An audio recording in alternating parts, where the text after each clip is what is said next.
Yakutcan Babajanowa hacı ziyaret etmek için Türkmenistan'dan uçtu.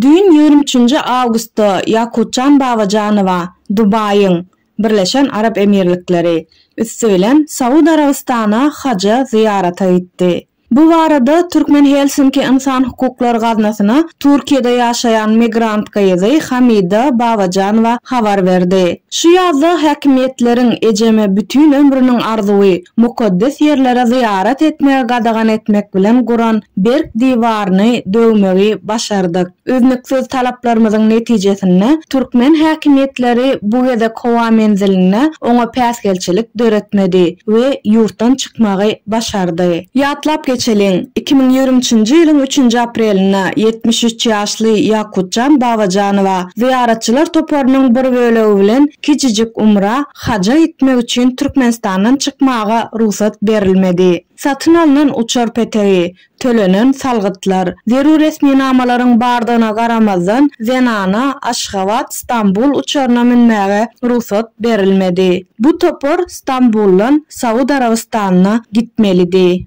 Şondan soň Yakutcan Babajanowyň garnaşlary migrasiýa gurulugyna gitdiler. Ol ýerde garraýaly 23 aprelde gitmäge ruhsat beriljekdigi wada berildi. Emma 23 aprelde hem Yakutcan Babajanowa ýurtdan çykyp bilmedi. Garraýalyň garnaşlary bu bir kanunçylyga baş eýmediler we adam hukuklaryny goraýjylaryň üstü bilen halkara guramalaryna ýüz tutdular.